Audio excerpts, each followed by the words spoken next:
Attention.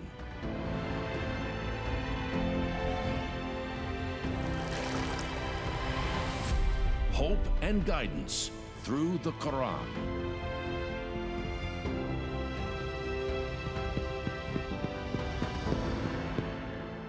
Assalamu alaikum. If this is hope and guidance through the Quran, we're ruined, because I should not be leading that session ever.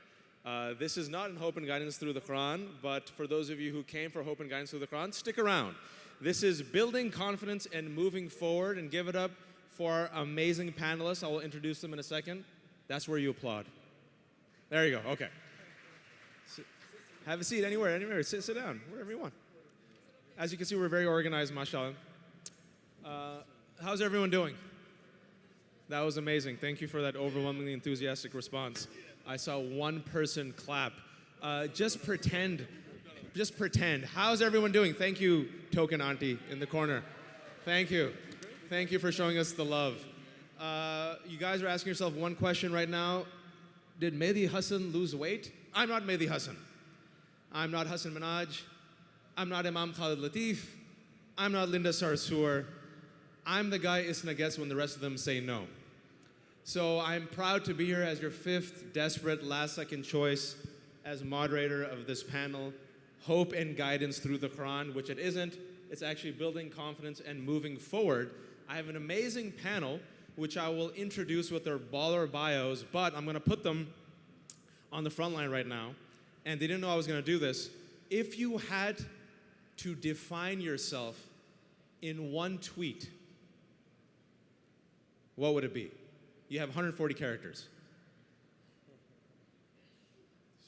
Sisters first, mashallah, sisters first. In this one thing, we're gonna let sisters go first. In this one thing. This is totally unfair. I'm a professor, a runner, and well, I think we're gonna talk about it in a few minutes, but I think because of the nature of what I do, breaking many stereotypes while I'm smiling. Nature, runner, breaker of stereotypes while smiling. And what emoji goes with that? I'm not a Twitter person, so this one? Hashtag fist, mashallah, awesome. All right, Brother Ryan, you were very vocal in making Dalia go first. What's your tweet? You got 140 characters. Only 140? Only. I can't take the photo on the memo? You can also add a photo. No, okay. No, I would just say, I'd start by saying Bismillah, blessed, father, husband, world champion, brother, sister, son, and world citizen. Let's change the world. Are you a brother and a sister, or do you have a brother and a sister? I'm a brother to my sister and my sisters. You like that? And what's the emoji? I use the rocket ship a lot. I like going all the Rocket way ship. up. Let's go to the moon. Rocket ship emoji. So we have fist and rocket ship. All right. Jaime Saab, you were very vocal in making Dalia go. What's your tweet? Mujahid Fletcher. I am a Latino Colombian convert, transformational leader, entrepreneur, trying to change the world for the best. I like it. And emoji. The strength, like this. Oh, muscle. The Fist, muscle. rocket ship, muscle. And last but not least, our Pakistani uncle to my left, who just came from Peshawar. Assalamu alaikum, uncle. Kaise hain aap? Sab kuch theek hai? Theek hai? Mashallah. Hassan Saab, bataiye aapka tweet kya hai? Nay. I don't know what that means. I know. This is Hassan Shibly. Hassan Shibly got 140 characters. Assalamu alaikum wa rahmatullah. Blessed. That's already 113. I'm over. Blessed Muslim, Syrian American, professional troublemaker. With the green heart as the emoji. Green heart as you are. Give it up. Give it up to all these guys. Their professional bios are like 3 pages long. I'll try my best. Dalia Fahmy is the better Dalia today. In the Dalia off between Dalia Fahmy and Dalia Mogahed. Let's give it up for Dalia Fahmy for making this panel. Give it up. She told me to say that. Dalia said, we got to bring Dalia Mogahed down. There can be only one Dalia. Dalia Mogahed was supposed to make today's panel, but She missed her flight, and literally at the last second, she did a tag team with other superstar Dalia. So give it up to Dalia for literally at the last second stepping in. Dr. Dalia Fahmy is an associate professor of political science at Long Island University, where she teaches courses on U.S. foreign policy, world politics, international relations, causes of war, and politics of the Middle East, and that's it, because she's an underachiever. She is also a senior fellow at the Center for Global Policy in Washington, D.C. She has 3 books. How many books have you written? The Rise and Fall of the Muslim Brotherhood and the Future of Political Islam, which is forthcoming. And it goes on for like 10 pages. It's kind of gross. Mashallah, no nazar, no evil eye. She's been on ABC, CNN, MSNBC, and she has won several academic awards and fellowships for her research. She is supreme baller. Give it up to Dr. Dalia, the runner and the author. All right. The best Dalia of ISNA. We have brother Jaime Mujahid Fletcher, a convert to Islam who chose the name voluntarily of Mujahid, who is Colombian Latino Muslim, which means he is very popular in America right now and beloved by the Trump administration. You guys are killing it right now. So much love. He is the founder of Islam in Spanish, the leading nonprofit organization educating Latinos about Islam in the Spanish language worldwide, that just opened the first Spanish-speaking Islamic center in the United States last year in 2016. He's an entrepreneur, owner of an award-winning advertising agency, international certified John Maxwell leadership coach, public speaker, filmmaker, and media analyst at CNN Español, Telemundo, and Univision. Give it up for Jaime Fletcher. All right. Very popular right now. And then we have to his right, brother Ryan Harris, Super Bowl 50 champion, Denver Broncos, 10-year vet of the NFL. He was drafted by the Broncos in 2007 as an offensive tackle, left Denver for a few years, continued his career with the Houston Texans and Kansas City Chiefs. Anyone from Kansas? That was a thank you, that applause, and that was awesome. How about from Houston? All right, there you go. Calm down, Houston, just calm down. Your team is not doing that well right now. Too soon, my bad. Get a quarterback, what? He then came back to Denver and started in all 19 games at tackle in the Broncos Super Bowl 50 championship year. Most recently, he was with the Pittsburgh Steelers before retiring last year. He played college ball. He has 2 degrees, one in economics and policy and the other in political science. So he destroys the stereotypes that jocks can't be smart. He also practices Islamic faith and currently resides with his family in Denver. And you can hear Ryan every day at 3 p.m. at AM 950 Altitude Radio's The Kreckman and Harris Show. And he has a podcast. And you can visit his website, ryanharris68.com, to learn more about how he wants to change the world. We have a Super Bowl champion. Give it up for Ryan. And Uncle Hassan, who just came from Peshawar, but lost all of his Urdu because he assimilated into mainstream America. This is Moroccan, bro. It's Moroccan. Right? It's just give me something, man. Nuanced Moroccan, Pakistani, it's all the same. Colombian, Mexican, whatever. Who needs nuances in Trump's America? We're all brown, even when we're not. Hassan Shibly did not provide me with his bio, and I can't do it justice, so make yourself sound dope. Just alhamdulillah, Executive Director of CARE Florida and Civil Rights Attorney at your service. Give more, dude, come on. Alhamdulillah, alhamdulillah. Too many alhamdulillahs, but MashaAllah, Allahu Akbar. But alhamdulillah, at CARE Florida, it's grown to be one of the largest civil rights organizations in the state, obviously at the forefront, pushing back against the Muslim ban, fighting FBI abuse against the community, challenging CBP profiling in the American Muslim community, and encouraging the American Muslim community to take back our narrative and be champions of justice for everyone, and just a humble little brother to all these wonderful people that are over here and all of you. Jazakallah khairan. all right, give it up for them. They're going to teach us how to build confidence and move forward in an America where Muslims are killing it. We are beloved. We are so popular that if you played a drinking game, and no one will judge you if you drink except Allah is watching and you'll most likely go to hell, but this is a safe space, I'm just saying. If you played a drinking game each time and took a shot of alcohol, which you won't do because you're Muslim, and each time the Trump administration or a leading Republican or Democrat talked about Islam and Muslims, we would be dead of alcohol poisoning by 2015 August. If you're like me and don't drink because I'm a good Muslim and you're not, and took a shot of mango lassi, we'd be in a diabetic coma. Everyone is talking about us all the time, even people we don't want talking about us. And yet, here we are in America, and I always joke with people that I'm an American Muslim of Pakistani descent, born and raised in this country, and nothing says popularity like American Muslim of Pakistani descent. It's gone so bad that I tell people I'm a pre-partition Indian who is spiritual. Thank you. That was for the Chicago Hyderabadi crowd. But if you look at the stats of Muslims in America as a whole, 3 to 4 million American Muslims, the most diverse religious communities in America. According to all the stats, we are moderate. I don't know what that means, but it's a good word. We are mainstream. I don't know what that means, but it's a good word. We still believe in the American dream. Out of all women of all religious communities, American Muslim women are the most educated, just behind Jewish American women. Give it up to Muslim women. And earn the most. Excuse me? And earn the most. And earn the most. As a group, she had to say that, and earn the most. Her new emoji is the $sign.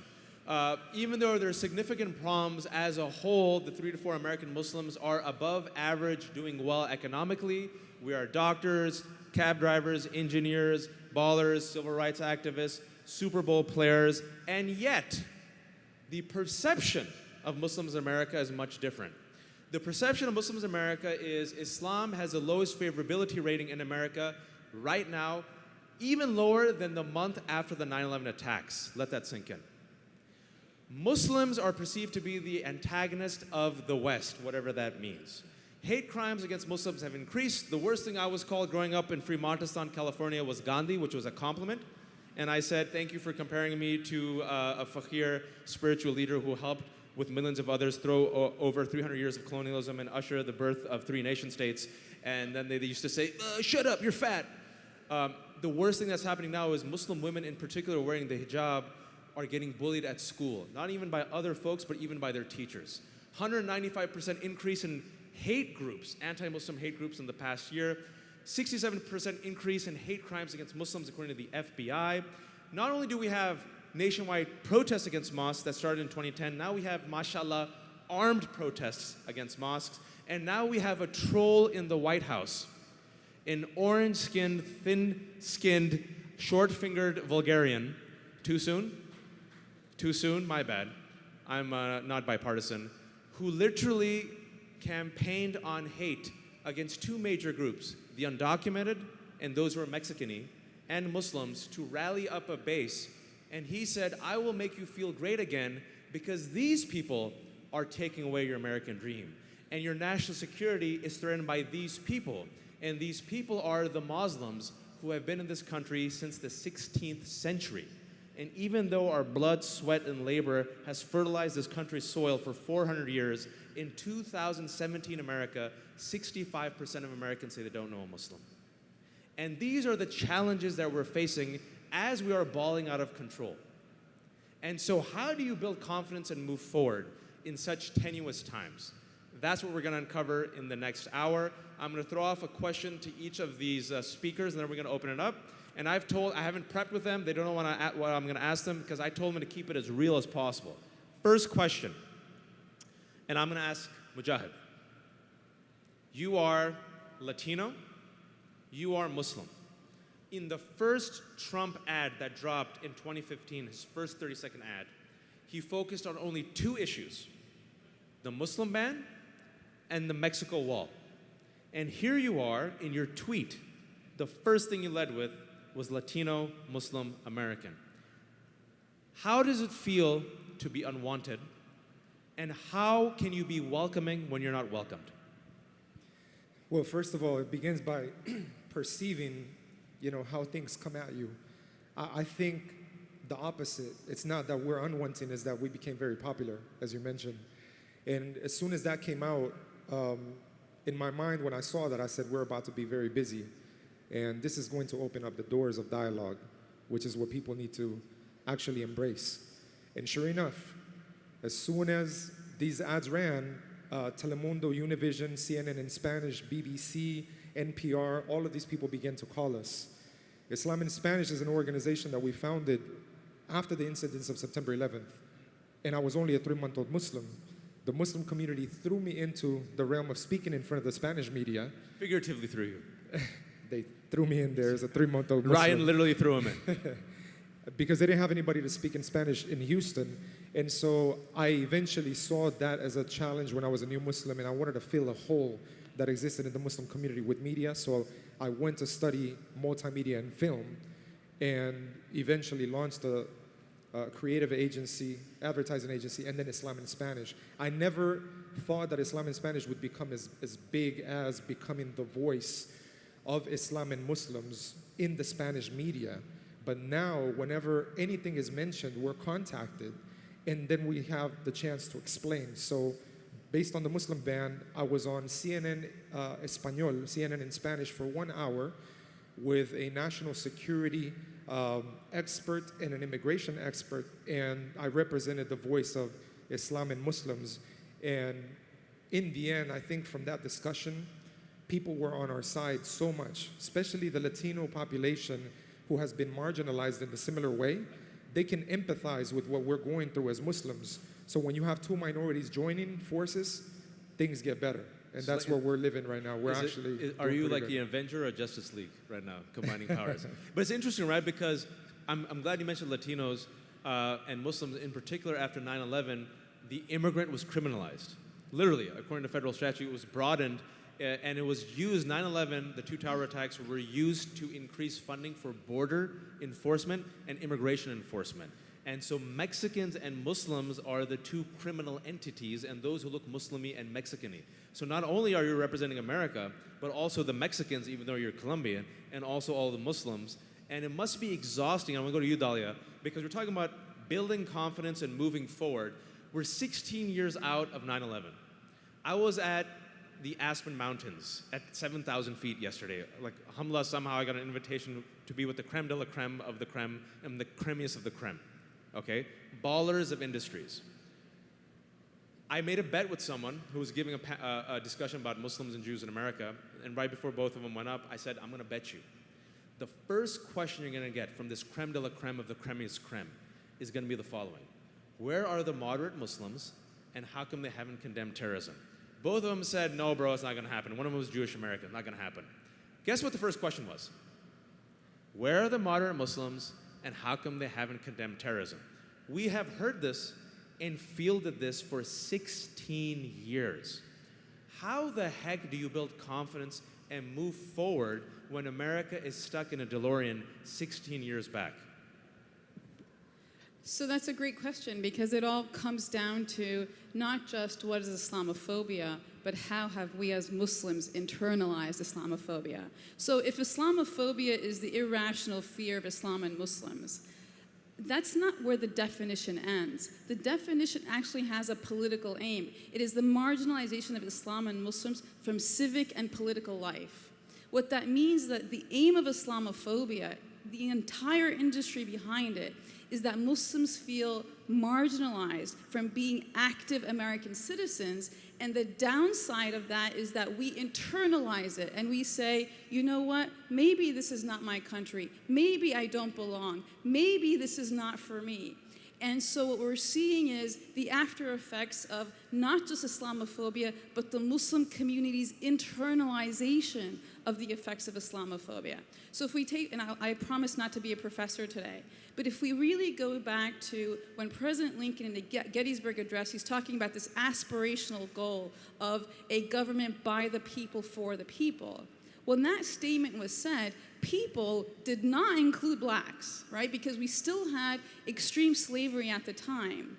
People today, the definition of people in America is highly problematic because it excludes all of us. And so the aspirational goals of America not only are not yet met, we as Muslims have not been really fighting the fight and the struggle, or understanding that we need to understand that the redefinition of people in America is a reflection of all of us. And that only comes when we stop acting as a minority group. When it comes to the condemnation of terrorism, we all know this 600-page document release of how many times Muslims condemn and Muslims do this and apologize for everything under the sun. It's not about that. It's when we are reacting to an irrational fear, we are actually defining ourselves as the wait, I am not this. I am not a terrorist. I am not bad. Please accept me. Instead of, I am a Super Bowl champion. Period. You just drop the mic and walk away. Huh? You just drop the mic and walk away. Exactly, right? I am a producer, right? I am a troublemaker, right? I am... Halal troublemaker. No, he knows how I feel about him. And that's what it is. You know, Mujahid, you were on CNN maybe about a month and a half ago, and one of the host asked you a question, and you started talking about your children. This was when there was so much vitriol that day about Muslim and Muslim community. And you talked about them, naming their name, and not just who they are, but your aspiration for them. It was probably one of the most humanizing moments because it was about a little second or third generation American boy and girl, and that they are inherently American. And in your last piece, I think you said something about them like, and they one day will be the Supreme Court justices fixing the laws of this land. We have yet to actually see ourselves in those positions, even though historically we have always been in those positions. And it's a great segue to Hassan, because we are the protagonists of the American narrative, but many of us don't see ourselves as that because we internalize it. And I'll talk about the consequences. I want to ask you guys about the consequences of internalization, but I want to take it at a personal level because we want to move forward, yet there's so many fires. International fires, domestic fires, terrorism, national security, Muslim ban, extreme vetting, local problems, hate crimes, and Hassan, you're at the forefront of it with CARE in Florida, one of the hotbeds of Islamophobia. Take it personal for him. How exhausting is it to be a Muslim fireman? I mean, why do you keep doing this? You're like a masochist to me, right? Because how can you and others move forward when life keeps pushing you 2 steps back? Alhamdulillah, it's a tremendous blessing from Allah subhanahu wa ta'ala to be chosen for the work of defending justice and fighting for His creation who are oppressed. Especially to fight for those who are oppressed for no reason other than they say La ilaha illallah Muhammadun Rasulullah, or they're oppressed for no reason other than that Allah subhanahu wa ta'ala chose for them to have a different skin color. Or they are oppressed for no reason other than that Allah gifted them with a different language or a different tongue. These are all gifts from Allah subhanahu wa ta'ala. And racism and injustice is an insult against Allah subhanahu wa ta'ala before it's an insult against your fellow human being. So the work is extremely overwhelming. It's extremely exhausting. I had a very candid conversation with my sheikh just about a week ago. I said, this civil rights work is literally taking up my life. So maybe I need to cut back. Maybe I should find other work.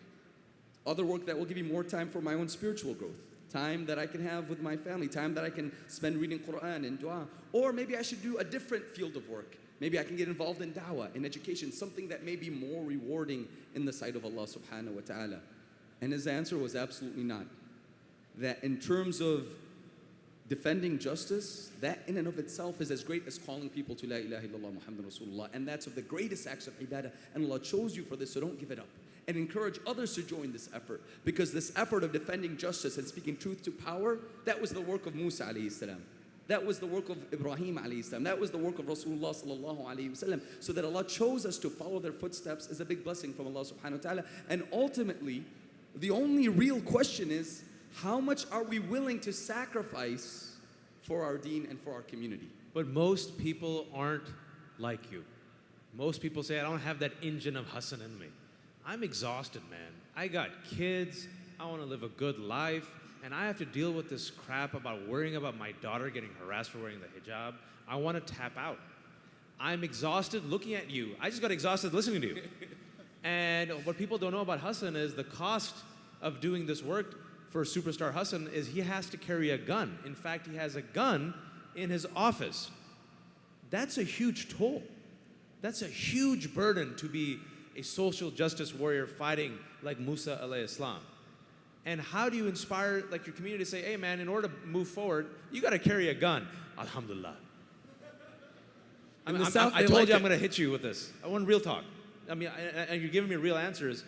But once you really internalize this on a deep level and you're at the forefront, I mean, you are at the forefront. I mean, the fact that you made a conscious decision that you need a gun just to do your job as an American representative of Muslim communities speaks volumes.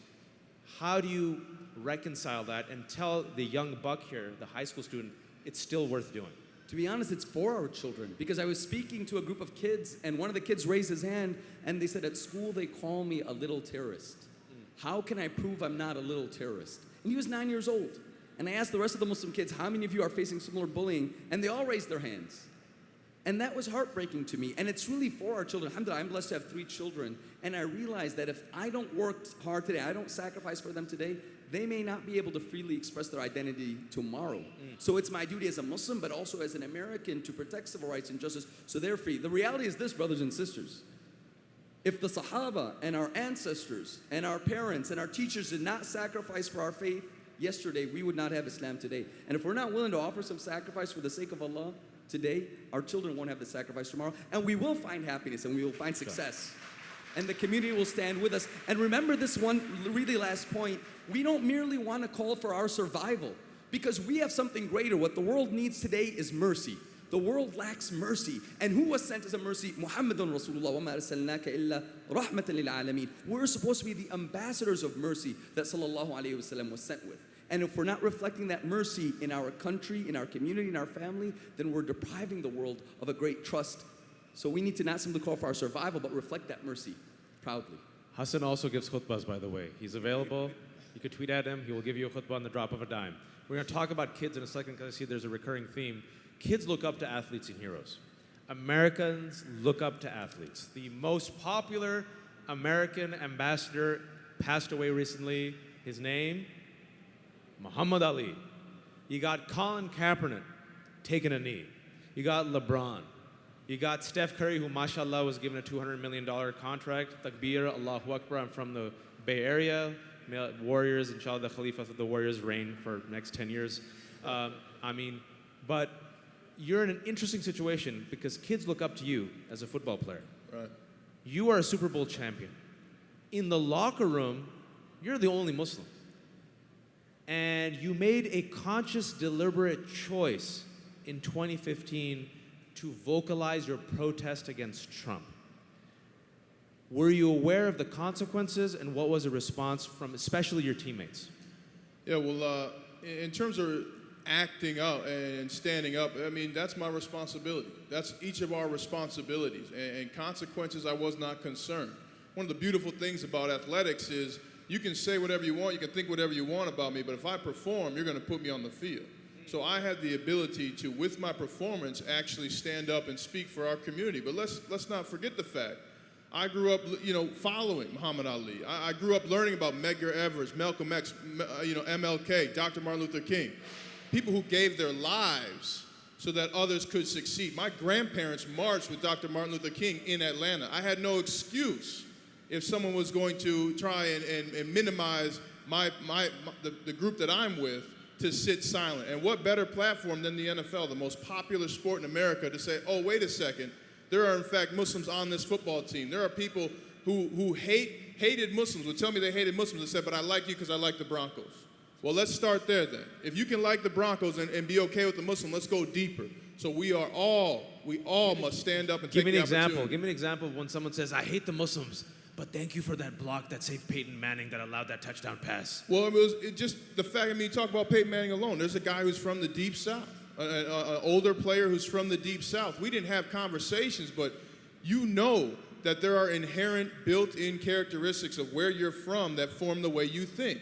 But all of a sudden, the guy who's protecting his blind side, a guy who's literally making sure his neck doesn't break for a 5th time, happens to be Muslim, he doesn't care. Hey, if I'm good, fine. If it's a good Muslim, block all day. Run that play. So those are the opportunities we need to take advantage of.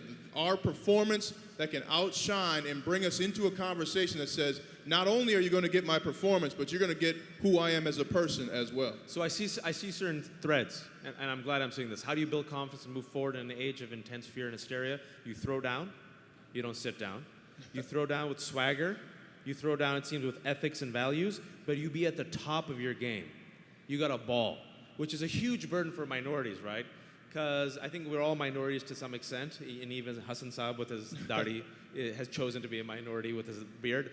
But it's not enough. Like, I'll tell you at Aspen, I made the intention at Aspen every day. I said, I'm not going to just give a good speech. Figuratively, I'm going to kill it. I have to kill it. I talked to every other minority in Aspen. I said, bro, are you feeling this way, like African American friends, Latino friends? And they're like, yes, because we are carrying the weight and burden of all of our people. So you guys are carrying that weight and burden, moving and pushing us forward. And you mentioned kids. And I'm just going to go ahead and editorialize right now. I've gone to ISNAs for a long time. There's a narrative that comes out at ISNAs that says the following.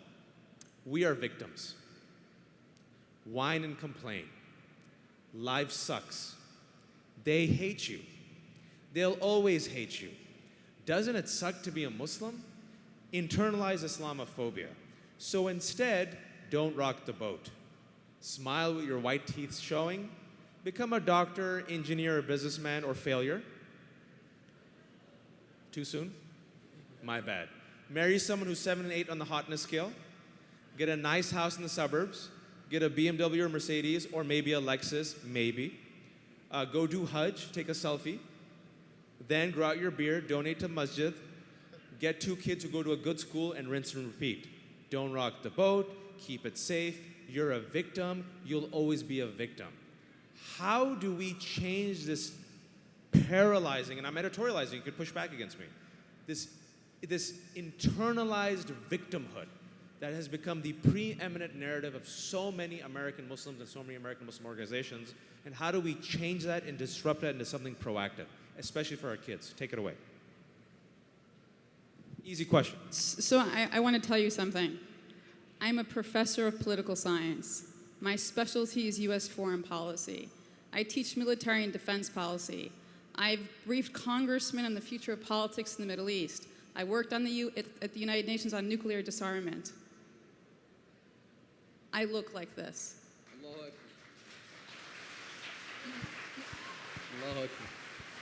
Don't let anyone ever tell you you can't do something because you're Muslim.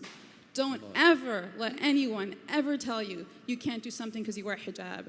Don't ever let anyone tell you, I'm sorry, we can't accommodate your salah. Don't ever let anyone tell you that not only you have rights, but you have obligations to this country. And so if I can be the only female in my department and be the only one that teaches international relations and foreign policy and be the one that guides graduate research in those fields, and I look like this, please don't tell me that we can't do stuff. But what happens, Dalia? What happens, Dalia, if the people telling you can't do that are Muslims? Let's keep it real. The people telling you that you can't speak out are Muslims. The people telling you that you can't be on stage are Muslims. So I'm not going to romanticize. Don't think you get to that. And it's not difficult. I simply don't have time to listen to those who are saying you cannot. Thank you.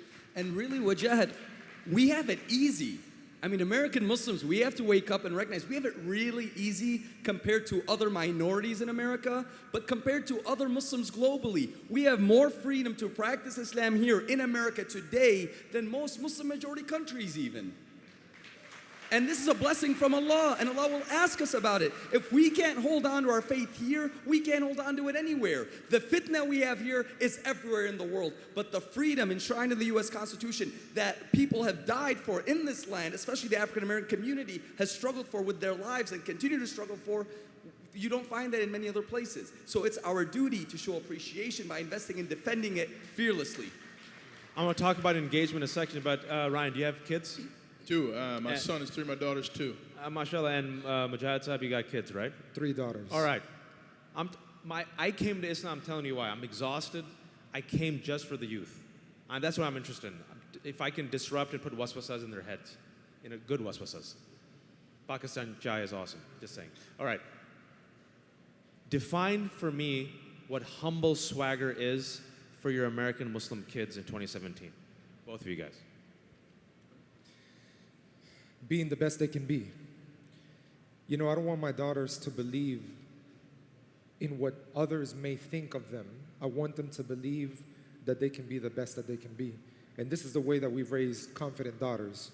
And I'm very blessed to say that, you know, from my oldest, who is 12, middle child that is 9, and almost the 3-year-old in between, they're very confident about who they are because we believe that we can be who we want to be. And as the sister mentioned, if you hear all of this noise that people say about you and you begin to internalize and believe it, then you're going to have an inferiority complex that you take with you everywhere you go. But if you believe other than that, and you give yourself opportunities every day to grow into the areas that you feel you want to pursue, then you have a whole life ahead of you, and you can be the best you can be. And then people see you shine, and they become inspired and want to also enhance themselves. In our center, the Islamic Spanish Center Islamic was the first Spanish-speaking Islamic center in America. It just opened up about a year and 3 months ago. We've seen 65 people embrace Islam in this place. And it's not just because people are embracing Islam just because, they read a book. It's because they went there and they saw that the environment is welcoming. It is people who are striving to become the best that they can be. We're all struggling and trying to be the best that we can be. And my daughters now, when they see people become Muslim, they're numb to it. They think it's just normal. And I try to explain to them, it is not normal just for someone to embrace Islam. I became Muslim at the age of 23 years old.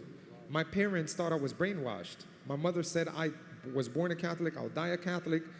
And alhamdulillah, my father became Muslim at the age of 57 years old, 3 months after I became Muslim, and my mother became Muslim 3 years after, And mashallah, Islam is a mercy to us first, and then we have to represent that mercy to mankind. And if we do that, we'll be an asset to America instead of a liability. You can applaud that. You can applaud hopeful stuff. It's good. For me, it comes down to tone and time, right? Tone. Tone and time. Tone and time. Okay. Time and tone, whichever way you want to say it. Because the tone is, first and foremost, let being Muslim be someone else's problem. If me being Muslim is a problem for you, that's your problem. That's not my problem. If me being black is an issue for you, that's your problem, not my problem, right? That's the immediate tone you need to take. And time. And time works in two ways. One, you got to put in the work.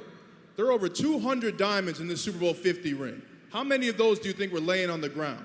How many of us as Muslims had an easy journey where we didn't have to dig, to wake up for Fletcher, to do things that we had been doing in the past and that we need to recommit to?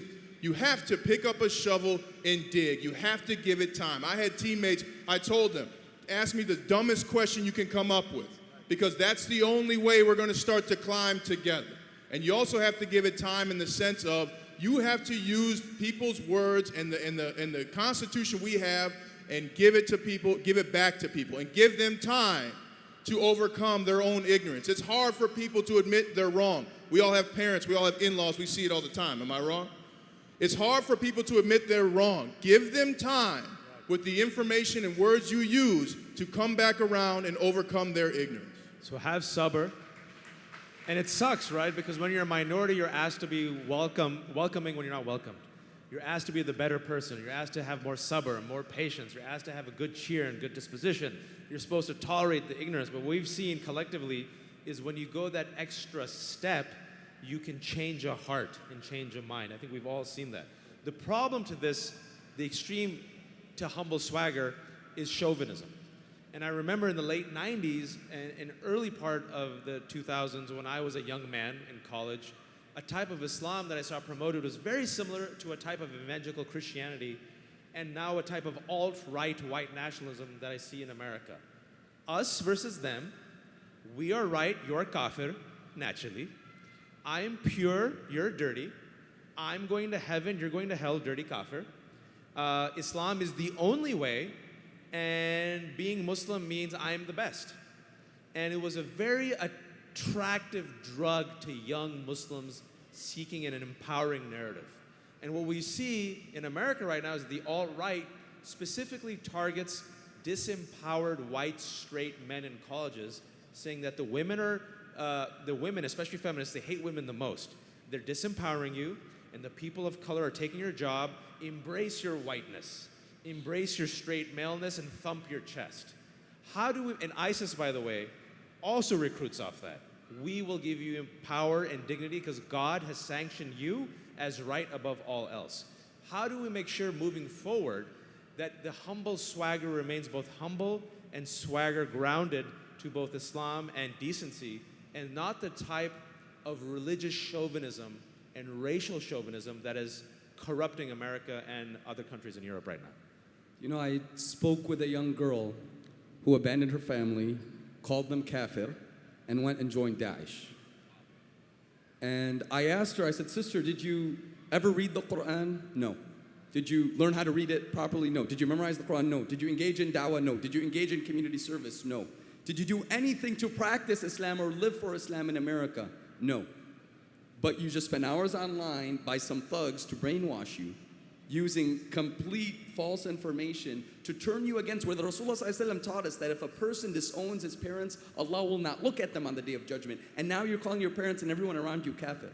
So that's resulting from being disconnected from the community, disconnected from our faith and our tradition, and not having appreciation for what it means to be Muslim in America. At this point, we must emphasize that really we do have it easy to practice Islam in America, but it's our duty to express that appreciation through service. I remember visiting Turkey, and two young Muslim sisters saw me. They said, "You have your kufi and your beard in America?" I said, "Sure, I don't roll up my beard when I get back to customs and hide my kufi." You know, they said, "We're in a Muslim majority country. This was a decade ago, but we don't have that freedom." America does give us tremendous freedom to practice our faith. And we must be driven by love and appreciation. And here's the reality. If you use your religion as a stick to beat people down and to feel better than others, and you're driven by hatred and anger, then your religion is actually becomes used as a disease, because arrogance is one of the worst of diseases. We must be driven by love and compassion, that we see everybody as the creation of Allah subhanahu wa ta'ala. Be grateful that Allah guided us, and be grateful that in this land we have freedom to practice our faith, and be driven by love and compassion to share that faith with others through service. But anger is so much easier. It is, it's the dark side. Anger is so much easier. The dark side is so much easier. It beckons me when I get bullied, when I get called names, when I get called a terrorist. And I'm looking for an empowerment. And humble swagger doesn't sound as good as I'm the badass Muslim on the block and you're the kafir. How do we toe that line? Because I'm saying this very deliberately. I have lived with this narrative. I have seen it. I have seen my friends born and raised in America embrace this toxic form of an Islamic identity which uses religion as a sword instead of a shield against other Muslims, especially women, and especially against those dirty kafirs. How do we make sure we don't slide like that? Dalia. So when we talk about race and racism or bigotry, we actually think that race is natural and racism is a consequence of that. So Tennessee Code says no. Racism is the starting point, and we define ourselves by race and identity as a consequence. The in-group, out-group, the othering is about defining yourself. The reason why we're talking about white supremacy today is because it's about defining the self against the other, and we are all the other. And our country, unfortunately, has a very long legacy of this. When we actually look at what othering does, when we talk about groups in their selective identities instead about all of us, we diminish ourselves. And our country, unfortunately, has a very long legacy with this problem of race, racism, and bigotry, and categorizing individuals as a mean to exclude. When statistically speaking, we look at the suicide rates in the United States today, the suicide rates are highest amongst uneducated white males. Uneducated white males, basically the Trump supporters, feel that they're losing themselves. And so when we look at this group, and it's very easy to demonize the Trump supporter. It's very easy to demonize them as well. Our obligation as Muslims, as civically engaged individuals, as privileged, anybody who's attending the ISNA convention today is privileged. As a community, our obligation as Muslims, but also as civically minded Americans, it's not just us. It is actually reaching across every single one of those divides today, especially in the Rust Belt, especially to marginalized white people who feel that not just are they losing their country, they're losing economically, so they have the highest suicide rate, highest drug consumption rate, highest heroin rate. And that's when we mature as a community, when it's not just about us, but about every single othered community happens. The superiority complex that comes from Muslim identity is inherently un-Islamic. When we are told, Alhamdulillah, it is all from Allah. Yes, we are proud to be Muslims, but our pride is tied to, as Hassan said earlier, mercy, and is tied to love. When we look at the hadith of, we are one body, we are one ummah, and if one part of it hurts, we all feel it. Well, the beauty of the rest of that hadith or the prior section is that when one part of it loves, the rest of the body loves. And one part of it feels compassion, the rest of the body feels compassion. And so how is it that our Islamic identity has become devoid of compassion and love? And at this moment, when the vitriol is the highest, is when we actually need to respond with the greatest compassion and the greatest amount of love. I'm going to ask 2 more questions and open up. Well, as I'm asking it, just send in your questions. I don't know how the questions are coming, or maybe you guys just, is there going to be microphones there, or are you guys raising your hands? What's happening? We'll figure it out. But you mentioned something about we need to have love and compassion, and this is something which has troubled me, especially in the past few years, especially with the Trump election recently, is that I look at the topics that we talk about as a faith community: politics, activism, reaction. Very little spiritual nourishment. Very little spiritual engagement. Very little spiritual traditions. Raise your hand if you've done a panel, if you attended a panel in the last 2 days about spirituality. Look, 1 person. And last time I checked, we're a religion, right? I think most people join a religion because they feel a spiritual emptiness and want to feel a connection with a higher power, I'm assuming. And so as we are engaging and as we are resisting and as we are creating a new generation of American Muslims who are moving forward, are we not at the risk of losing our spiritual center and traditions? This deeply worries me as a parent, looking at activism and progressive activism and conservative activism of Muslims doing fantastic work, but I don't see it guided or fueled by spiritual traditions. Have we abandoned that spirituality for sake of political expediency and mainstreaming and reaction to real hate? And if we have, how do we infuse spirituality back into something called Islam? Easy question. We absolutely not have given away our spirituality. We need to talk about politics, and we need to talk about different things we can do, because that's the opportunities we have. We need to create the future we want. It's no longer just going to a good school or just doing certain things. Let's be the best. Let's go further. We had, in Minnesota, where I'm from, we had the first female Muslim state senator in the history of the country. But I ask you this, why was that Minnesota? Are you telling me that Minnesota was the first Muslim community here in America? Absolutely not.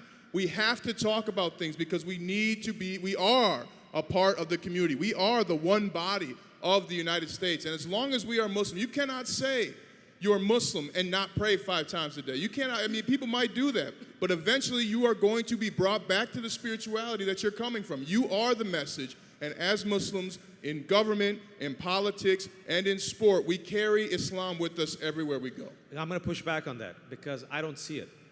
I don't see the spiritual engagement.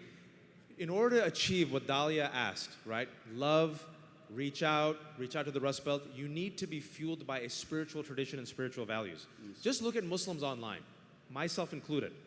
If you look at Muslims online treating other Muslims, you'd be like, oh my God, these are bloodthirsty absolutists. Where's the Rama? Where's the Adab? Where's the Sabr? Forget about reaching out to the Rust Belt that voted to marginalize us with the vote of Trump. We want to kill each other first. So I agree with you, but I'm not convinced that there's a spiritual part and parcel of what you just said right now. And so, Hassan, you can push back against me if you want. Spirituality requires activism, but activism absolutely requires spirituality. As we do activism work, it opens the doors for love of fame, for love of being right, for arrogance, for greed, for jealousy, for envy, for hate. Retweets, likes. Those are, exactly, attention. Arts. Those are all spiritual illnesses. But alhamdulillah, Allah didn't leave anything out of our religion. Our religion has a whole science about purifying the heart, right? Through the dhikr of Allah and remembrance of Allah, to purify the heart from arrogance, love of fame, love of power, greed, jealousy, envy, hatred, which is the ills that destroy us between us and other communities and destroy us internally as well. It's a long established tradition. And there's mashallah many great mashayikh and ulama of old and of new who are great mentors. Nobody's perfect, but that we can learn from them. And the problem is, as long as we're disconnected from that traditional Islamic scholarship that goes back through an unbroken chain to the Prophet Muhammad, peace be upon him, we're depriving ourselves. So if we want to be the best activists, we need to be spiritually grounded and learn at the feet of those who learn at the feet of those who learn from our blessed Prophet ﷺ, how to be driven by love. Mujahid, and I want to say, look, I'm going to keep it real, right? We know a lot of our friends and allies and people who are the token Muslims or Muslim firemen or the Hassans. We talk to them on the deal. I'm exhausted. My family life is in ruins, depression, anxiety. Some of them drink, not because they want to, because they're driven to it. So many of them have said, I'm broken, I don't have a spiritual fire in me anymore. I'm like a walking husk who acts and looks the part, but there's no fire. And what Hassan said is on point, and Ryan's saying is on point, but how are we nurturing and nourishing these people who need that spiritual fire, who are out on the front lines to move forward? You know, before I became Muslim, I studied the Quran for about a year, and I used to attend the tafsir class in the Arabic language when I wasn't Muslim. And it amazed me, the power of this book. I looked into so many different religions, and I always looked for the gap in the hole and what the believers of that religion said existed there, but then I would dig deep and say, they missed or overlooked this. The more I looked at the Quran, the more it humbled me. And it made me realize that this was the religion of God. It would be foolish of me to become Muslim and then turn away from that same book that allowed me the ability to look at life in a different way. So anytime that we're faced with the difficulties, if we don't go back to that book, the way that the people understood how to implement that book in their circumstances, in that period of time where they went through the difficult, struggles of Mecca and Medina, then we are detached from Islam. But if we look back at that, we'll get gems. And as I hear the feedback, the story of Yusuf alayhi salam comes to mind. And this is something that, mashallah, always takes strength in and going back, where Allah Azza wa Jal mentions in His book, قَالَ اجْعَلْنِي عَلَى خَزَائِنِ الْأَرْضِ إِنِّي حَفِيظٌ عَلِيمٌ. He said, Yusuf said basically, appoint me above or in charge of the storehouses of the earth. He's speaking to the very king who put him in prison. He got out of prison, even though he was not guilty. He stands in front of him and says, appoint me to oversee the storehouses, the place where the food had been stored. I am a safe guardian, or I'm trustworthy, and I have knowledge. He basically asked for the job to be the finance minister of Egypt. And he was given that opportunity because he stepped up. A lot of people don't step up. They hide in the shadows even though they know something that others don't know, and they have the talent or capability to do something where there are gaps and holes in society. He didn't do it for the king. He did it because he knew, as a prophet of Allah, that there was going to be a famine coming and everyone was going to suffer. So he put himself in a position where he could benefit people. If we look at ourselves as Muslims, as Allah gave me this and I can benefit people with it, then we can have the ease and the calmness to go back to that book and to the example of the Prophet ﷺ and dig deep, take it, and go and act upon it. And if we fail or we fall short, we go back to the same source, take some more, and go and act upon it. And that's the life of the believer. Yusuf al-Islam was, give that a puck. It's a good analogy. Yusuf al-Islam was innocent. He was marginalized. He was tortured. He was imprisoned. You can replace that with most marginalized communities. Based on his talents, his gifts, and his work, he was a baller and threw down, and they noticed him. Yep. But the third part is interesting. I want to connect it to Dalia. His brothers, who threw him in that well, once they came back to him and he had the power, what did he do? He forgave them. Are we as a community, as we move forward, spiritually prepared to forgive those who have thrown us under the well? I'm not a superstar on social media like you guys are, but I do follow all of you. And I see how when you say something or Linda says something, the hate and the vitriol comes from every single side. And I wonder, why is it that there is such vitriol against a few people? Is it because there are only a few? Is it because each of us doesn't see ourselves as an activist as well? Is it because we rely on what are becoming whipping boys and girls to be those who get all the vitriol because all of us are in, as Wajahat said in the beginning, the comfortable suburbs doing the so-called quiet American dream? When we actually ask ourselves, what is this? Like, what is it to be a successful Muslim? If you look at what is to be a successful person, do an Amazon search right now, right? All the top 10 books are, highly effective people, lean in. All of these are books tied to definitions of power. How can I get power, access to power, leverage power? And we're all hungry for this. SubhanAllah, what is the first ayah of Surah Al-Mu'minun? Successful are who? The believers. قَدْ أَفْلَحَ الْمُؤْمِنُونَ. What are the first 10 ayahs of Surah Al-Mu'minun? What qualities do they have? They are steadfast in their salah. They protect their word. They are honest. They are humble. They protect their chastity. Those are the goals to success. They don't stamp and stampede on one another. Why we don't have mercy towards one another, subhanAllah, when our Prophet ﷺ was a mercy to mankind, is an aberration. As Hassan said, it is fundamentally against the ethos of our faith.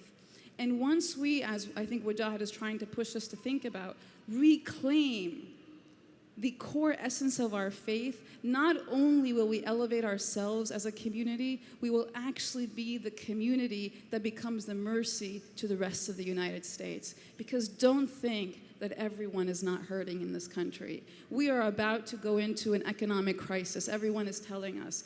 Everyone will be hurt. And it will be that moment where our community is going to have to step up and say, enough is enough. The elderly cannot get abused anymore.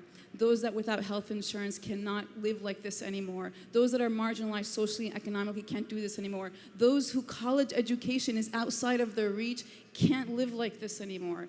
Once we realize that our faith is built on those principles and are not ashamed to say the SH word, which is Sharia, which is the core essence of our faith, once we are not ashamed of that, and we actually hold that as a badge of honor and pride, we will be the mercy that this country needs today. Yeah, you can applaud that. That was good. So redefinition of success and redefinition of a baller Muslim and redefinition of what it really means to move forward. And you mentioned something about the true, I think it's the true test of how a person can be a baller Muslim is not only living out loud with authenticity and being the best person you can be, but also then uplifting those who are marginalized and downtrodden in America. And I'm gonna ask a controversial question, just why not? Everyone is carrying everyone else's waters right now. You hear the word intersectionality, right? So hate has gone intersectional, but so has love.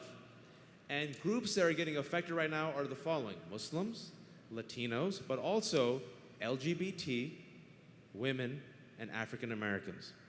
And are Muslims right now, as we move forward in a pluralistic America, equipped culturally and spiritually to stand side by side with the LGBTQ community moving forward? Easy question.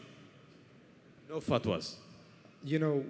Last year we launched the first Latino Muslim convention in America, and it happened in the city of Houston, Texas.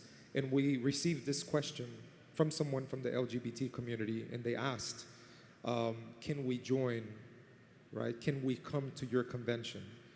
And so the answer is yes, of course, because you never want to discredit an individual and their potential and capability of being informed or being dealt with as a human being because of certain choices or certain things, that they have happened to live by.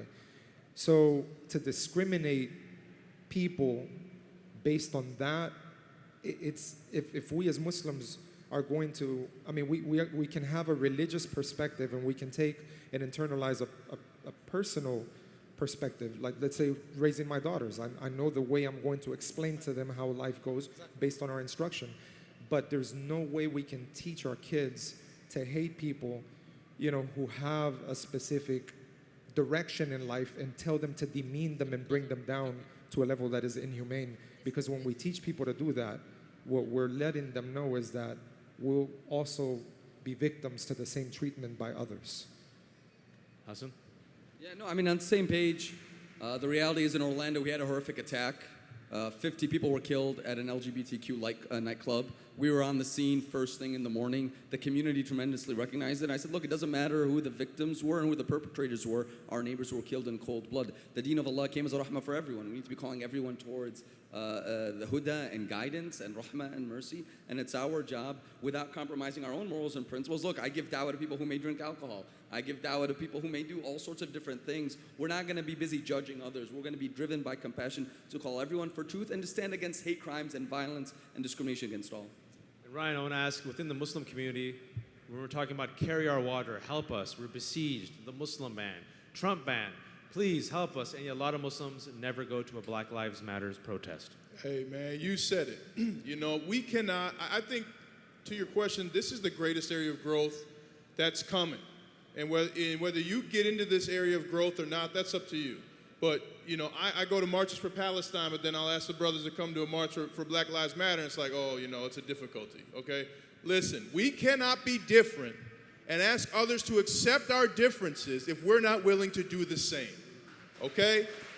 We will not get anywhere in this country, in this world, in our deen, if we do not accept people who think different than us and live different than us. And look at the Prophet, sallallahu alaihi wasallam. He worked and lived with people who thought and did different things than him. Salahuddin helped build churches and synagogues. What are we doing? It's our turn. It's not enough to know your history. You need to be a part of the future's history, and it's through your action and through your acceptance, and we must take this opportunity. Great. You want to say something? You know, when Muslim ban 1.0 and then 2.0, and I think now we're in 2.2 version, when 2.0 happened and everyone went to the airports, in New York City, 20 rabbis were arrested. 20 rabbis were arrested, and they said, we know what this can lead to. Our question as a community is, when will 20 imams be arrested at a Black Lives Matter movement? That's the deeper question, when we will stand for everyone. Going back to the initial core of your question, when we say the Prophet ﷺ was a mercy to mankind, there isn't an asterisk next to mankind that says excluding X, Y, and Z. Well, there are footnotes. So you didn't get that one? No, I didn't get got that the footnotes. version. When humanity is defined in Islam, it's not limited to Muslims.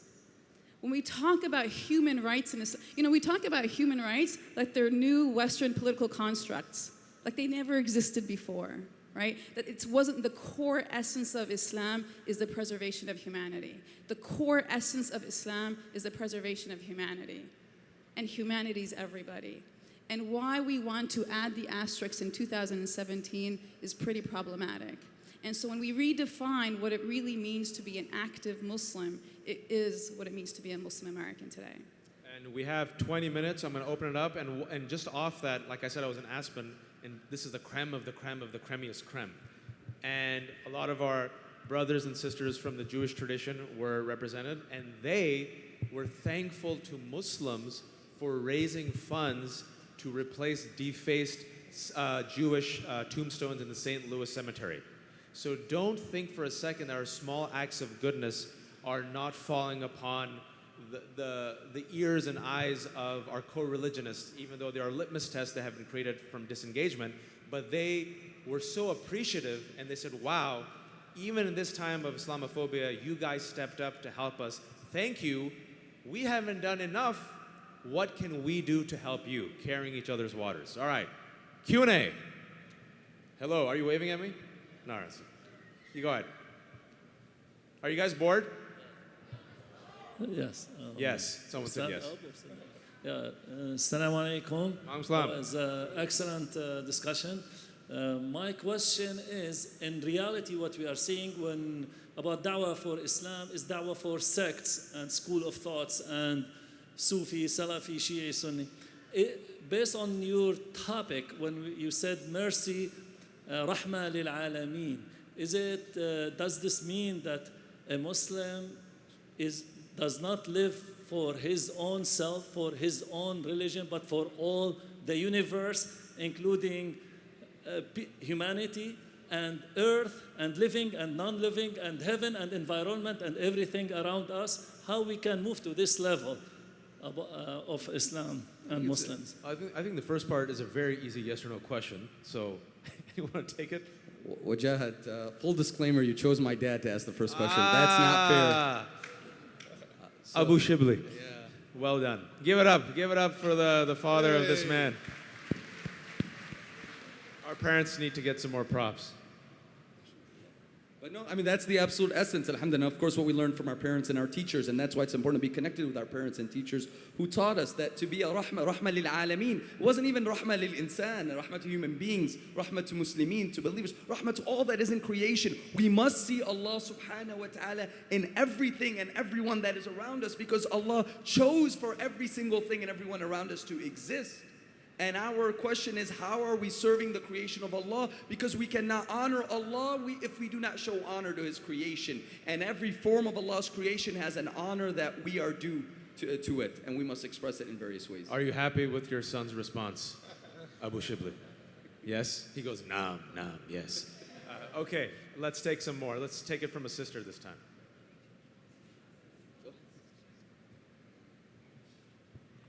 Assalamu alaikum. Thank you for this session. It's really important. I think the part that I really want to stress on is volunteerism.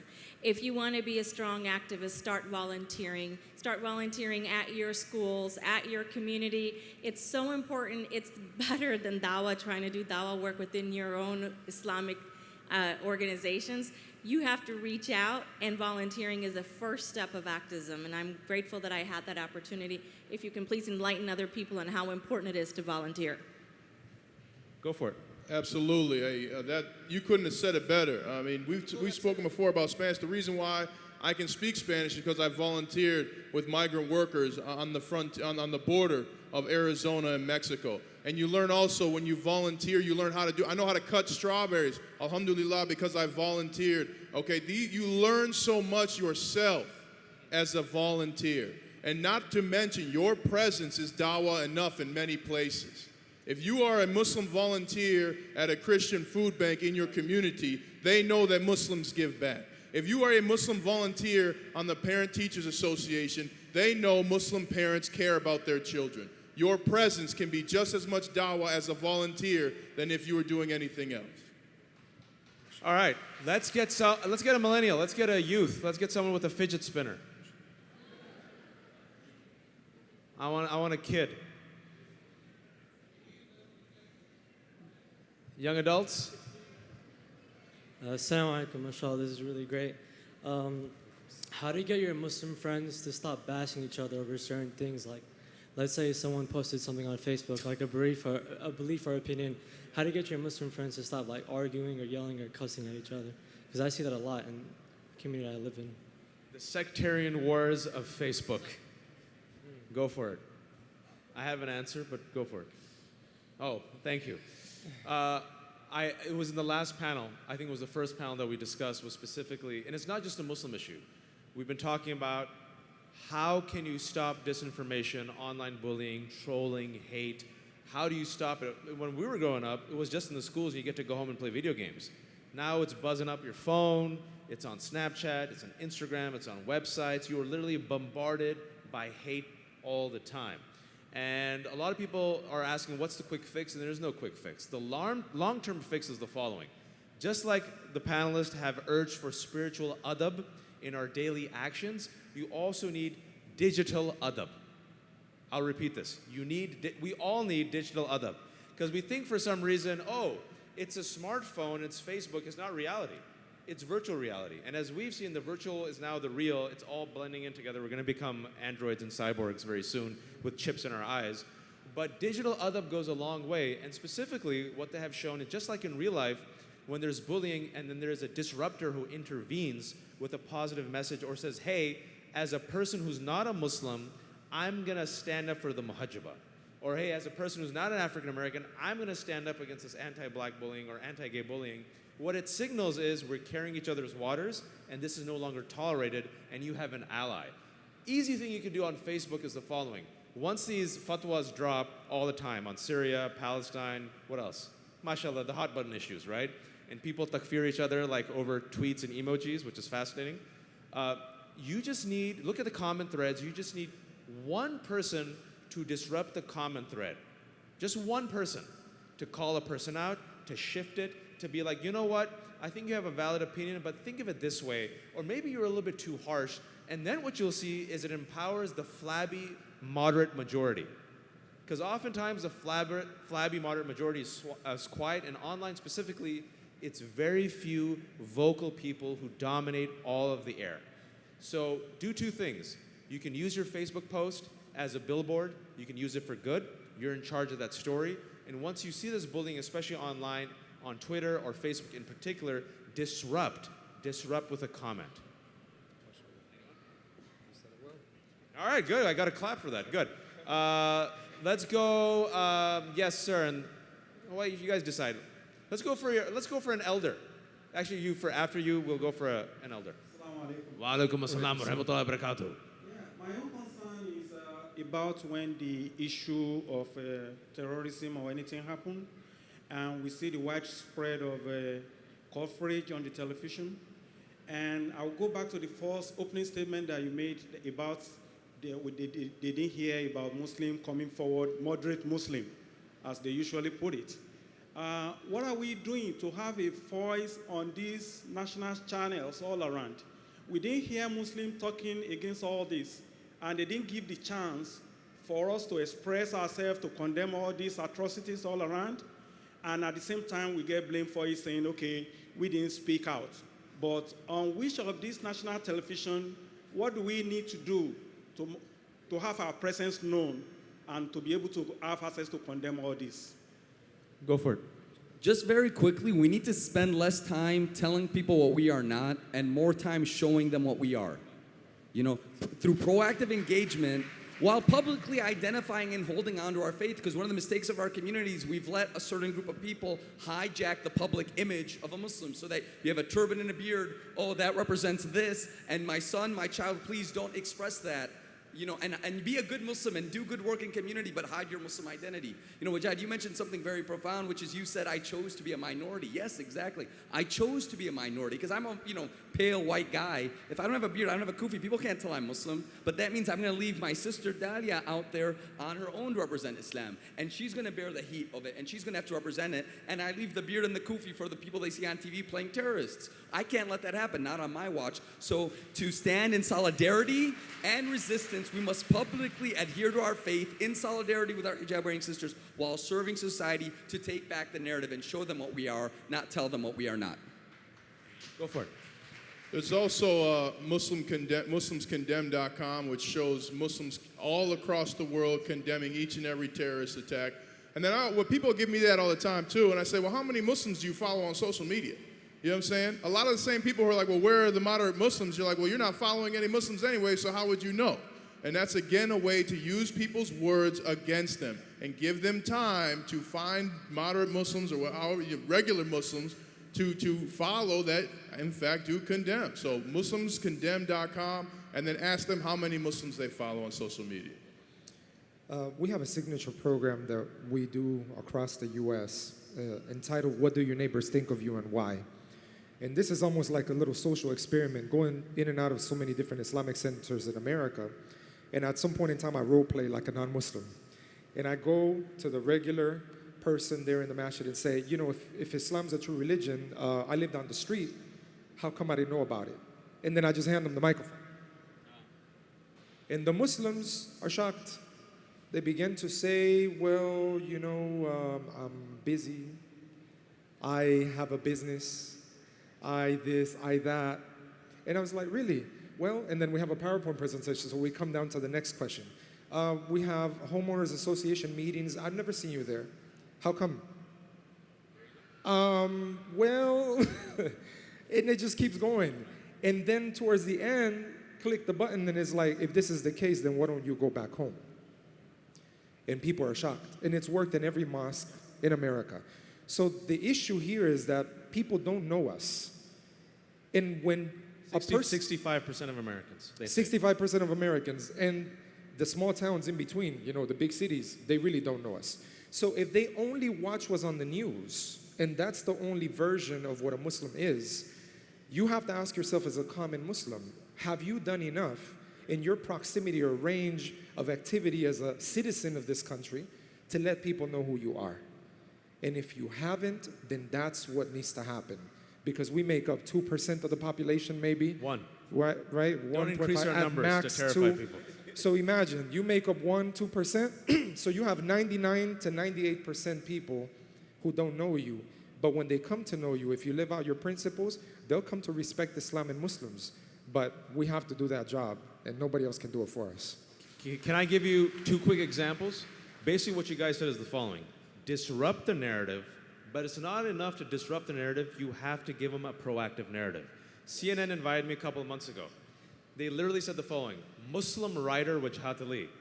I sat there and thought about it. I'm like, I don't think they've ever invited anyone as Jewish writer or Christian writer. And Raza Aslan was listening. He goes, and he was just being tongue-in-cheek, look at, quote, Muslim writer Wajahat Ali.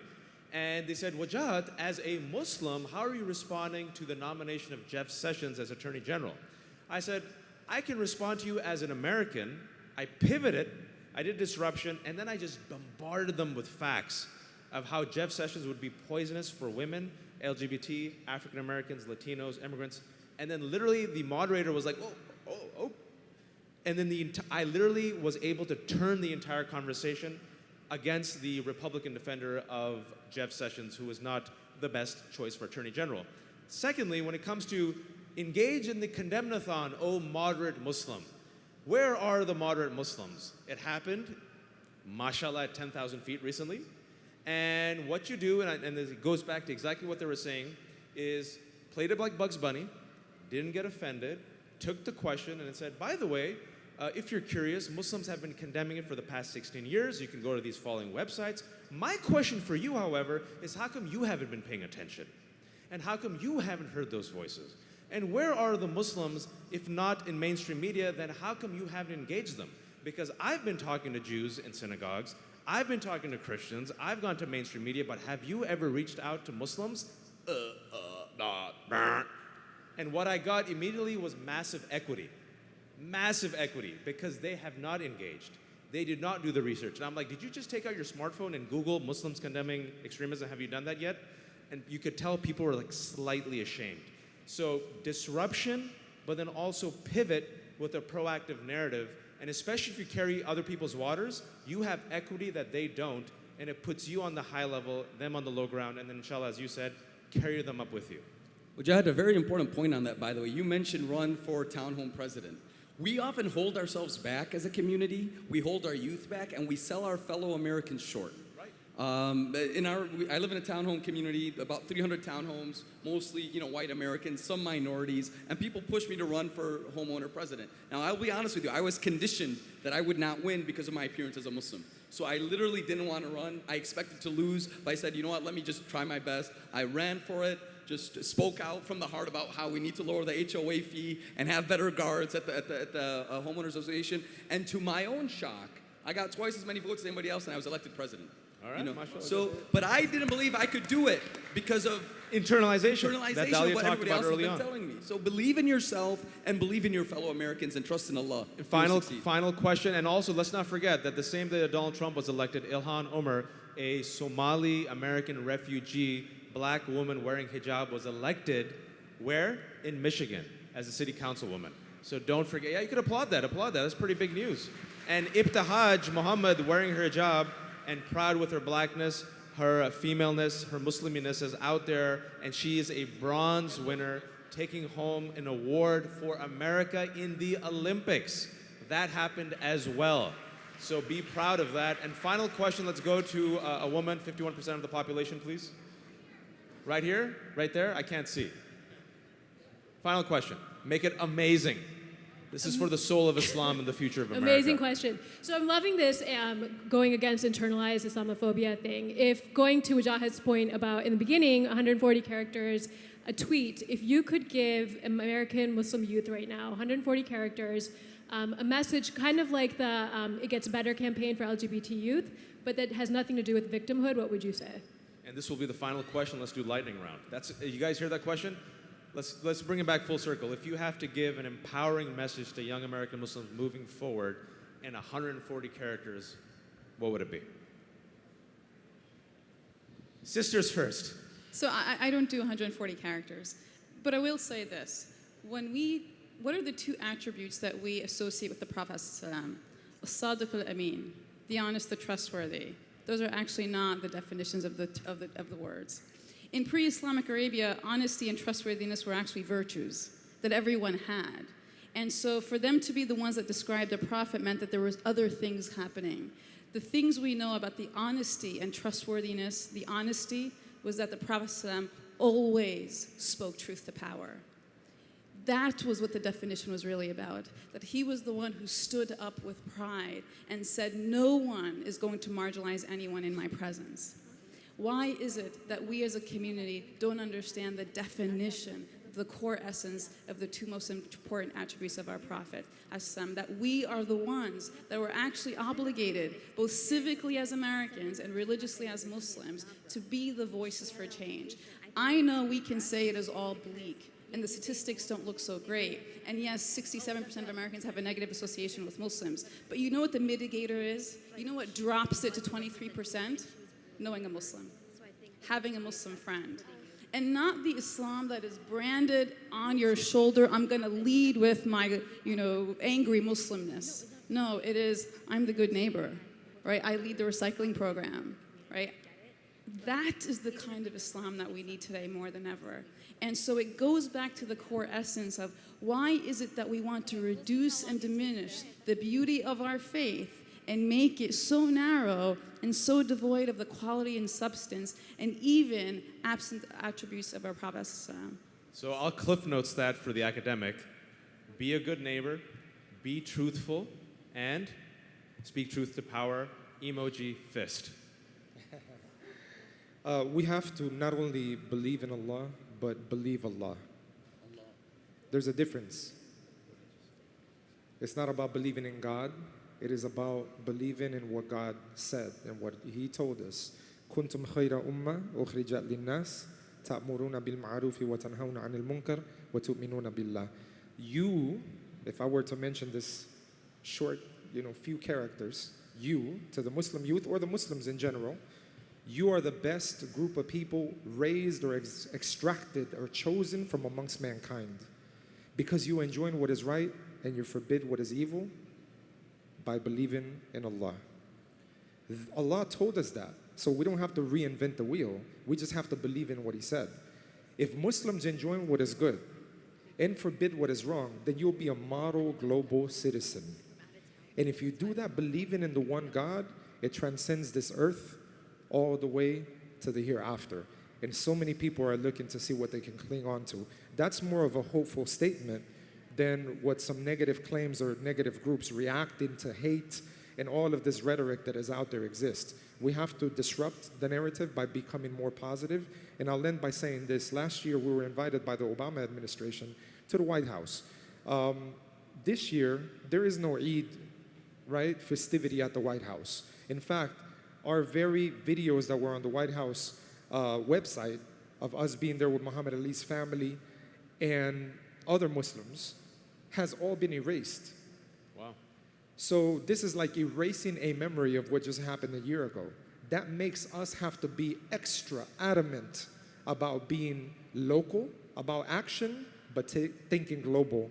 And if we can convert our hearts to becoming productive global citizens, working or collaborating for the common good of humanity, anyone from any background would accept us in their neighborhoods, in their city, in their state, and in their country.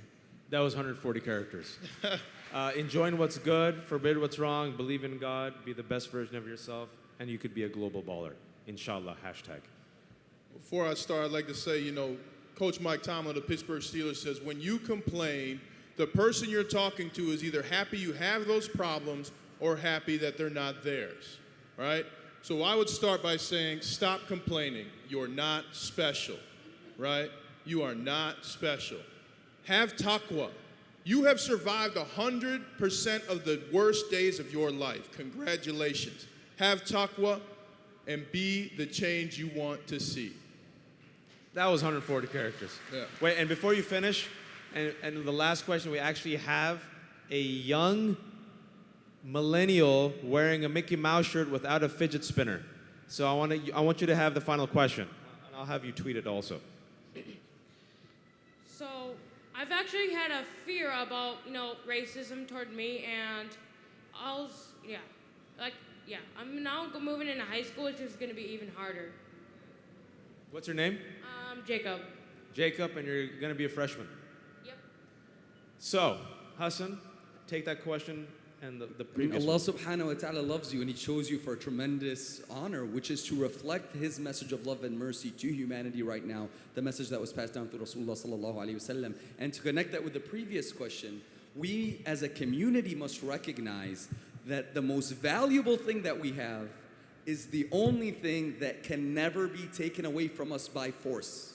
We can only choose to give it up. And the Islamophobes are spending over $200 million to make us choose to give up our relationship with Allah, choose to give up our deen. Don't empower the Islamophobes to win by choosing to give up your faith or your identity.